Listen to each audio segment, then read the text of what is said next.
relationship between antibiotic resistant genes and pathogenic bacteria. This is the contents of the presentation. So this study was conducted at the Busan at this Guangdali site, which is very near from here. So there were first 3-4 years ago, there were some studies conducted at this study site which found that there is a abundance of antibiotic resistance genes in at this site, and we know that this beach is very frequently used for recreational purposes. Many people visit here every day, and there is also a sewage outflow, combined sewage outflow just near the sampling site, which discharges the waste into this just near this site. This CSO can be considered as a potential source of the increase in pathogenic bacteria or antibiotic resistant genes in the study site Then there was a study which found that at this site, which found that there is a relationship between the pathogenic bacteria and the antibiotic resistant genes.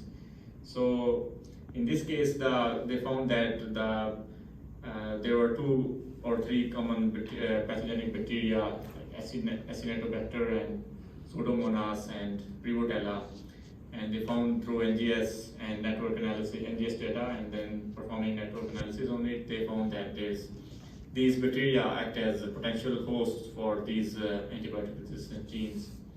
So the purpose of this study was, well, can we use deep learning to model the occurrence of pathogenic bacteria at this site, and then can deep learning help us to understand the relationship between the pathogenic bacteria and ARGs at this study site? So the input data consisted of 9 input variables. They were hydrological and climate variables, and they were collected during 5 sampling campaigns which were conducted at the study site, and it was in 2018 and 2019. The total number of samples which were collected were 218 during these 5 sampling campaigns. And the data, we did some pre-processing of the input data. The input data, you saw in the previous slide, was the time series data, but it was not a continuous time series because it was discontinuously measured. So the input data that was pre-processed so that it can be given to the deep learning model. In this case, the deep learning model was a transformer model. So when we transform the input data, so this is how the data is seen by the model. So this is our actual data that we collected, and after transforming it, it becomes like this. So the way it becomes is that at every step, we give the previous history, the historical data to the model. So even like at time step 0, not at time step here, but maybe at time, in this case, the look back steps are like 14. So that means at every step we are feeding the data from previous 14 steps to the model. So that's why we have a 2D image in this case. So each point refers to the one point here, but we are also giving the data from previous 14 steps to the model for the prediction at that point. So it means that with this using such kind of data, we can feed the historical data to the model so that it understands what it can get some information of the history. However, there is a problem is that if we increase the number of look back steps, it means increasing the computation cost. So after training the deep learning model, here is the prediction performance. So we see that the model is not, we made sure that the model doesn't overfit. So the test accuracy is not higher than the training, and the data was split into three parts: training, validation, and test. And the test data was not shown to the model during training or hyperparameter optimization process. So this data is, the model was trained using, this is during the training or calibration, and this is after training we tested the model on unseen data. So in this case, the performance is satisfactory for both the pathogenic bacteria And this is the actual prediction from the trained model for the whole period. So although we had 218 samples of the ARGs, but the data was collected like the total number of input samples were 1400 during these during these 5 sampling campaigns in 2018 and 19. So this shows that although we don't have the input data at like many of these, so but the trained model can predict the peaks of the pathogenic bacteria, which shows the usefulness of this model. And here I plotted the residual of or the error of the model against the predictions. So it shows that for lower values of the pathogenic bacteria, the model performs very well, but for some higher values, its prediction performance decreases. So overall, unless there is a very strong peak, the model performs fairly well. So the deep learning model that we used, it is interpretable in the sense that it provides us such kind of attention weights, which can be considered as the importance given by the model to a particular input feature to predict the pathogenic bacteria.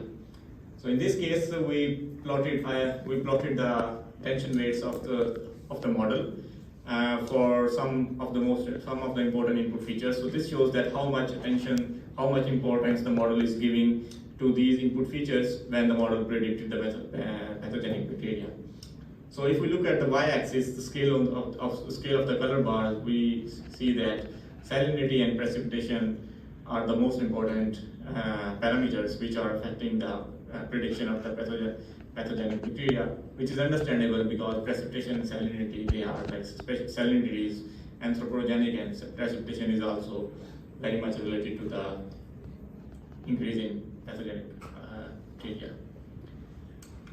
And this was for the other bacteria. So in this case, we found that salinity is much higher. Only salinity has much higher importance, but for the other input features, the model is not giving them like much importance. So in this case, I plotted the attention weights between the model that predicts the bacteria.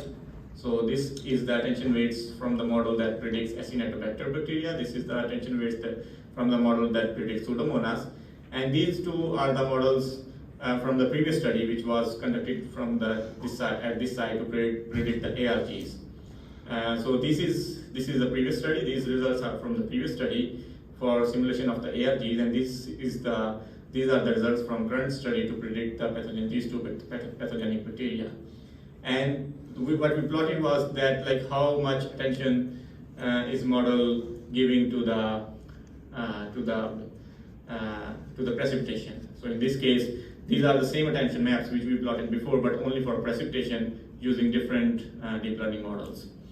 So what we see is that what we can notice here is that there is a similarity in pattern between the attention maps of Pseudomonas and attention maps of the TETx ARG. So maybe we can infer that this pathogenic bacteria act as a host or as a spreader for this ARG.